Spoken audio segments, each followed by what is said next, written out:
ఆ కాశీగాడికి రోషిణికి మధ్యన ప్రేమ ఉన్నట్టా లేనట్టా? ఇద్దరూ కలిసే ఉన్నట్టా? ఎడమొహం పెడమొహంగా ఉన్నట్టా? ఏమీ అర్థమే చావటం లేదు. ఈ రోషిణిని గమనిస్తేనేమో మొగుడి మీద ప్రేమ ఉన్నట్టు కనపడటం లేదు. వీడేమో పెళ్ళాంతో రోజుకో రకంగా ప్రవర్తిస్తున్నాడు. ఈ మందారం ఒకటి కాశీబావుని మచ్చిక చేసుకోవే అంటే ఎప్పుడు తిండి టిక్టాకు తిండి టిక్టాకు అంటూ చంపేస్తుంది. ఇదేంటి లోపలేదు? ఎక్కడికెళ్ళింది మందారం?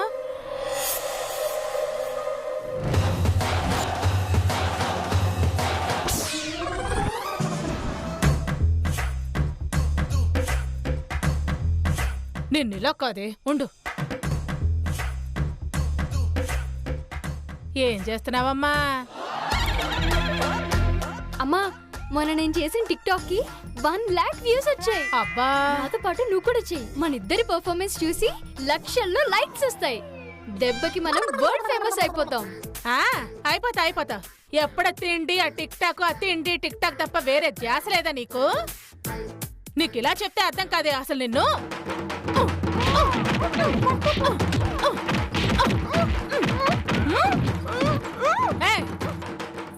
ఎందుకు నోరు మూసుకున్నావే? నువ్వే కదమ్మా కొట్టేటప్పుడు అరవద్దన్నావు. ఇలాంటివన్నీ బాగా గుర్తుంటాయే, అసలు విషయం మాత్రం మర్చిపోతావు. నువ్వేం చెప్పావు, నేనేం మర్చిపోయాను?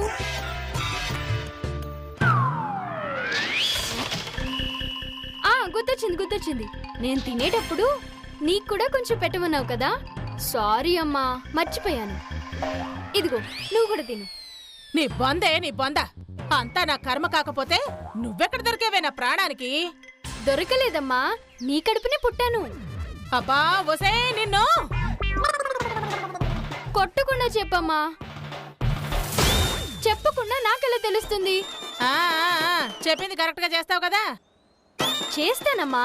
చేస్తావా? అయితే రా చెప్తాను.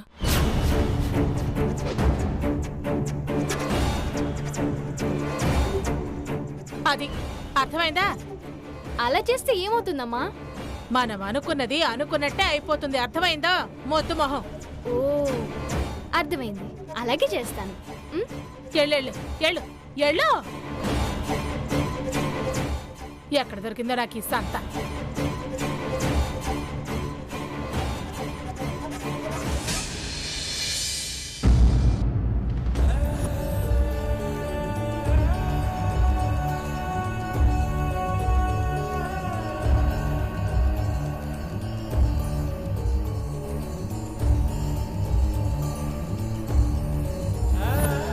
రోషిని, నువ్వు అనవసరమైన విషయాలు కోపం తెచ్చుకొని గొడవ పడుతున్నావు. నీ మనసు కష్టపెట్టుకొని మా అందరికి చిరాకు తెప్పిస్తున్నావు. పెద్ద కొడలవి సర్దుకొని పోవాలి. వేరే వాళ్ళు ఎవరైనా తప్పు చేసి సర్ది చెప్పాలి. ఇప్పుడు చూడు, నీ ఆవేశం వల్ల నీ చేయి కాలిపోయింది. ఆ గాయాన్ని చూసి నా మనసు ఎంత విలువలాడిపోయిందో తెలుసా? ఇదిగో మందు ఇచ్చాను, రాసుకో. నేను ఇంత మాట్లాడుతుంటే నువ్వు ఒక్క మాట కూడా మాట్లాడవేంటి రోషిని?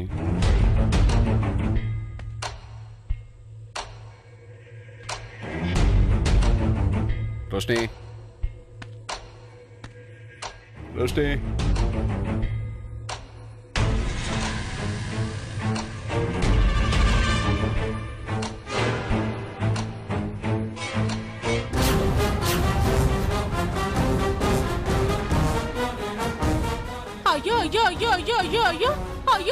అయ్యో, పెళ్ళే ఇవే పళ్ళు కాసి నువ్విలా చేసావని తెలిస్తే నా బిడ్డ గతేం కాను. అసలే పెళ్లి కూడా కాలేదే. అత్తయ్య, నేనేం చేయలేదు. రోషిని భుజం చేసి లేపినంతే. అదేం కాదులే కాసి, నువ్వు మందారవని తెలిసే చెయ్యేశావు. వయసులో ఉన్నావు కదా, అనవసరంగా నా కూతురు జీవితాన్ని నాశనం చేసావు కదయ్యా. ఏవే, నీ గదిలో నువ్వు చావకుండా ఇక్కడికెందుకు వచ్చావే? ఇప్పుడు చూడు నీ గతి ఏమైందో. అయ్యో, నలుగురికి ఈ విషయం తెలిస్తే మా పరువేం కావాలయ్యా. అత్తయ్య, ఇప్పుడు ఏమైందని? ఏం కాకపోవడం ఏంటయ్యా? సర్లేవయ్యా, జరిగిందేదో జరిగిపోయింది. ఇదిగో, ఈ విషయం మన ముగ్గురు మధ్యనే ఉండాలి. బయటెక్కడ చెప్పబాకు, మా పరువు పోతుంది. అసలే పెళ్లి కావాల్సిన ఆడపిల్ల. అరిటాకు మీద ముళ్ళు పడినట్టు పడ్డావు కదయ్యా. ఏమే ఇంకా ఎక్కడున్నావేంటే? నువ్వు పద. అయ్యా కాశీ, ఈ విషయం ఎవరితో చెప్పకయ్యా, 10 మందిలో మా పరువు పోతుంది. నువ్వు పదవే.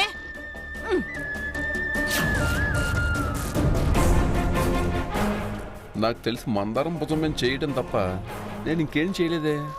అత్త ఇంత గొడవ చేసిందంటే మా ఇద్దరి మధ్య నేను జరిగిందా ఏంటో.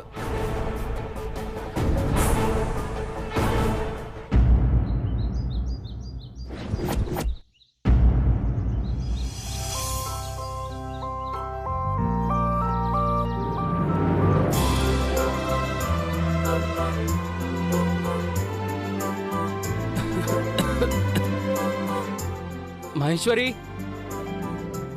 మహేశ్వరి,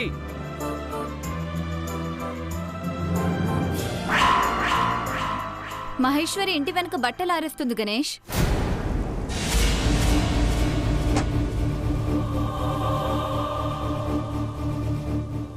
మహేశ్వరి, మహేశ్వరి. రాఖీ దగ్గర నేను క్యాజువల్గా అన్న మాటలు సీరియస్గా తీసుకుని గణేష్ హర్ట్ అయినట్టున్నాడు. నాకున్న ఒకే ఒక్క ఆయుధం వీడు. వీడిని దూరం చేసుకోకూడదు. మహేశ్వరి పని మీద ఉందని చెప్పాను కదా గణేష్, ఏం కావాలి? గొంతు చించుకుని అరుస్తుంటే పలకవేంటి మహేశ్వరి? ఎక్కడ చచ్చావు? నా పాటికి నేను తను పనిలో ఉందని చెప్తుంటే పట్టించుకోవేంటి గణేష్? అంత కాని దాన్ని అయిపోయానా? నేను నా భార్యను పిలుచుకుంటున్నాను. వినపడితే పలుకుతుంది, లేదంటే లేదు. జిరాక్స్ కోసం 10 రూపాయలు కూడా మీ ఆయన అడిగి తీసుకుంటాను. నీకు నాతో మాటలేంటి? అయినా మొగుడు పిల్లల మధ్య 1,00,000 ఉంటాయి. అవన్నీ నీకు చెప్పాలా? గణేష్, నేను ఆ మాట నీకు సపోర్ట్ చేయాలని క్యాజువల్గానే అన్నాను. నువ్వు సీరియస్ అయ్యేసరికి నేను కూడా అలా బిహేవ్ చేయాల్సి వచ్చింది. ఆ టాపిక్ వదిలేసే. నీ మనసులో నా మీదున్న అభిప్రాయాన్ని అందరి ముందు చులకం చేసి మాట్లాడి నేను ఒక్కడిని ఉన్నప్పుడు వచ్చి టాపిక్ వదిలేమంటావా? ఇక్కడే అర్థమవుతుంది నువ్వు ఎలాంటి మనిషివో.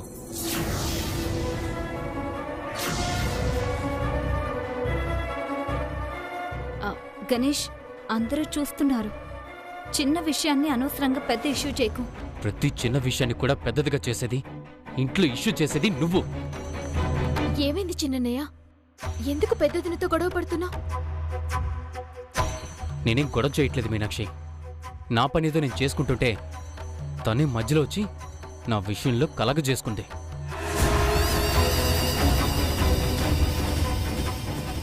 అరే గణేష్, నీకంటే వయసులో పెద్దదిరా. తల్లి తర్వాత తల్లి లాంటిది. ఒకవేళ జోక్యం చేసుకున్నా చూసి చూడనట్టు వదిలేయాలే కాని పెద్దవాళ్ల మీద నోరేసుకుని పడిపోవటం తప్పురా. ఈవిడ గారిని మా అమ్మతో ఎందుకు పోలుస్తున్నావు అత్తయ్య? తల్లంటే బిడ్డలు బాగుండాలని చూస్తుంది, కుటుంబం పచ్చగా ఉండాలని కోరుకుంటుంది. ఈవిడిలాగా అయిన దానికి కాని దానికి మాలో మాకు గొడవలు పెట్టి ప్రశాంతత లేకుండా చేసే ఆలోచనలు తల్లికుండవు.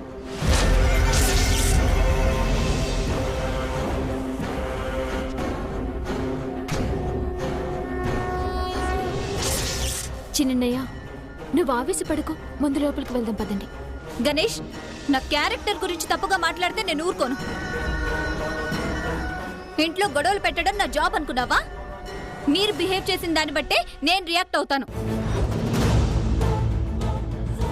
మీరేం చేసినా నేను మూసుకొని పడుండాలా?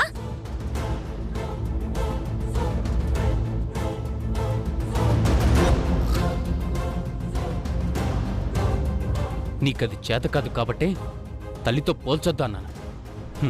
నీలా గొడవలు సృష్టించే ఆడది ఏ కుటుంబంలోని ఉండకూడదు. గణేష్, నీ నాలుక కంట్రోల్ తప్పితే నా చేయి కూడా కంట్రోల్ తప్పుతుంది. అంటే ఏంటి? కొడతావా? కొడతావా? కొట్టు చూద్దాం, కొట్టు.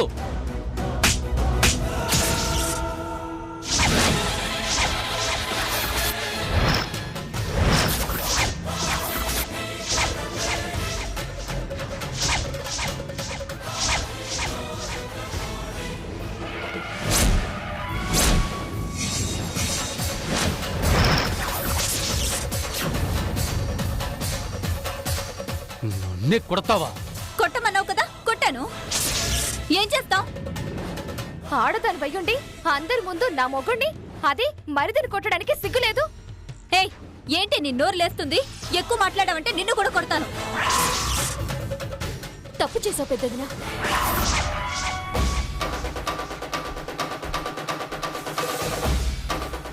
చిన్నయ్యకి మర్యాదగా సారీ చెప్పు.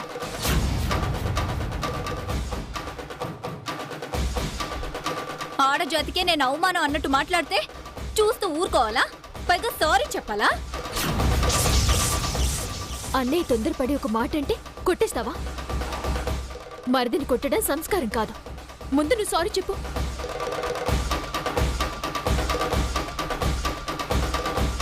వదిన్ని మాట్లాడడం సంస్కారమా? వదిన, వాదనలు అనవసరం. సారీ చెప్పమంటున్నాను కదా, చెప్పేసి. నేను చెప్పను. చెప్పకపోతే నువ్వు ఇక్కడి నుంచి కదలవు. మర్యాదగా సారీ చెప్పు.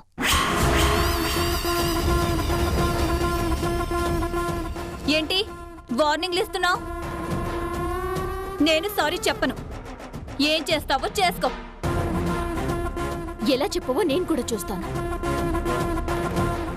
మా అన్నయ్యకి సారీ చెప్పకుండా నిన్ను ఒక్క అడుగు కూడా ఇక్కడి నుంచి కదలివ్వను. చిన్నయ్య, పెద్దన్నయ్యకి ఫోన్ చేసి వెంటనే రమ్మని చెప్పు. ఈవిడ నీకు క్షమాపణ ఎలా చెప్పదో నేను కూడా చూస్తాను. చెయ్యండి. రే గణేష్, నువ్వు ఆగు. ఎందుకురా ఫోన్ చేస్తున్నావు? అమ్మాయి, ఎందుకు వచ్చిన గొడవ? అందరూ చూస్తున్నారు. మీనాక్షి ఎంత మంచిదో అంత మొండిది. పట్టుబట్టిందంటే అస్సలు వదలదు. సారీ చెప్పే, ఓ పని అయిపోతుంది. కాశీగాడు వచ్చాడనుకో, చెల్లికి సపోర్ట్ చేసి అందరి ముందు నిన్నే కొడతాడు. దానికన్నా సారీ చెప్పడమే మంచిది. చెప్పే అమ్మా, చెప్పే.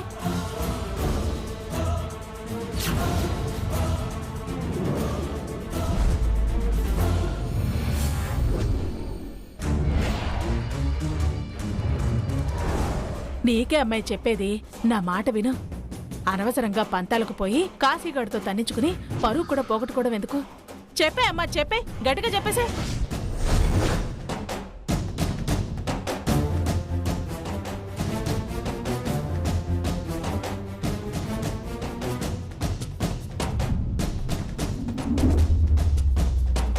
సారీ.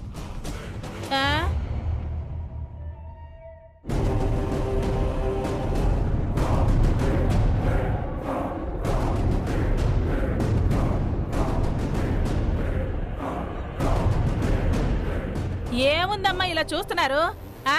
ఇక్కడ సినిమా కనిపిస్తుందా?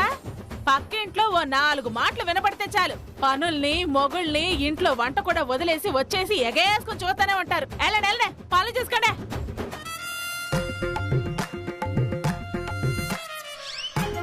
పద మీనాక్షి. రే గణేష్, మనసులో ఏం పెట్టుకోకు. సారీ చెప్పింది కదా, రా.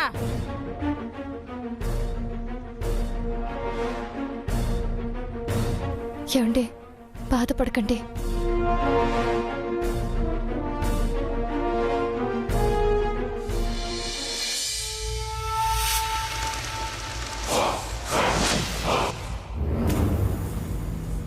చిన్నయ్యకి మర్యాదగా సారీ చెప్పు. మా అన్నయ్యకి సారీ చెప్పకుండా నిన్ను ఒక్క అడుగు కూడా ఇక్కడి నుంచి కదలివ్వను. మీనాక్షి, నాకు సంబంధించిన ప్రతి విషయంలో అడ్డుపడుతూ నాకిష్టమైనవన్నీ నాకు దక్కకుండా దూరం చేస్తున్నావు నువ్వు. ఈరోజు అమ్మలక్కలందరి ముందు గణేష్కి సారీ చెప్పించి పెద్ద తప్పు చేశావు మీనాక్షి. ఆఫ్టర్ ఆల్ గణేష్ గారికి కూడా సారీ చెప్పించే స్థాయికి నన్ను దిగజార్చావంటే ఇక నిన్ను క్షమించకూడదు. నీ అడ్డు నాకు శాశ్వతంగా తొలగిస్తేనే నాకు మనశ్శాంతితో పాటు ఆస్తి కూడా దక్కుతుంది. తొందరలోనే నీ చావుకి ముహూర్తం పెడతాను.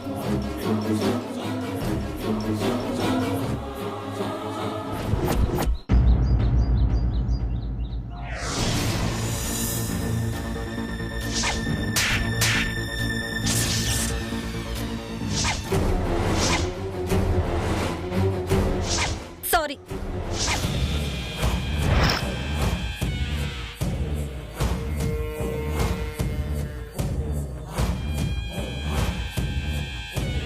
నువ్వు చేసిన అవమానానికి ఈ రోజు నా మూడంతా అప్సెట్ అయింది.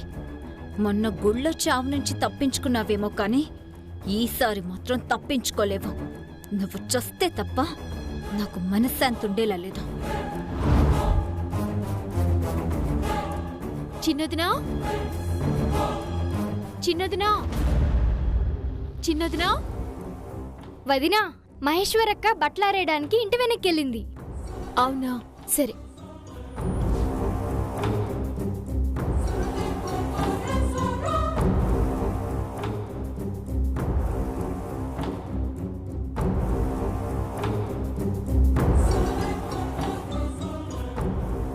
ఓసే మందారం, ఏంటమ్మా? ఓసారి లోపలికి రా, నీతో పనుంది. ఆ వస్తున్నా.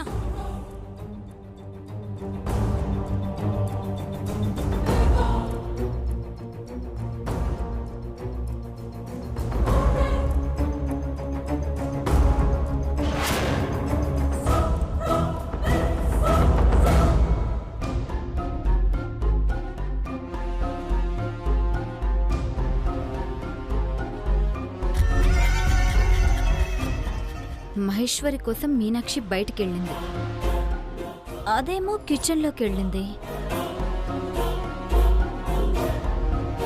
చిన్నదినా చిన్నదినా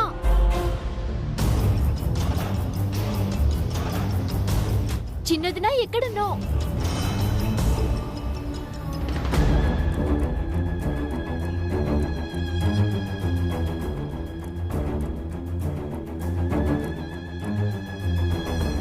ఇక్కడ కూడా లేనట్టుందే. ఒకవేళ బావి దగ్గర బట్టలు ఉతుకుతుందేమో, వెళ్ళి చూద్దాం.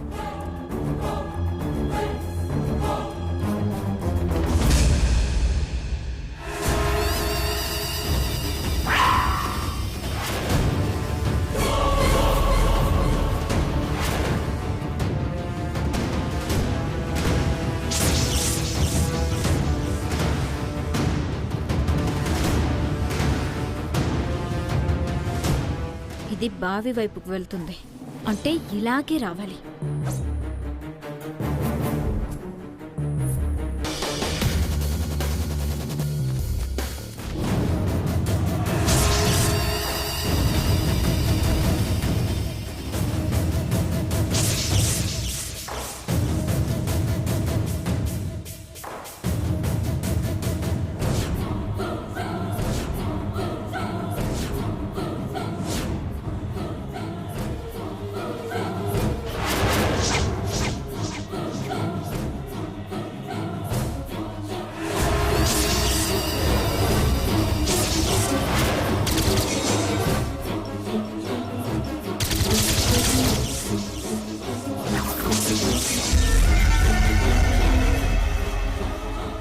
ఈ రోజుతో నీ చాప్టర్ క్లోజ్ మీనాక్షి.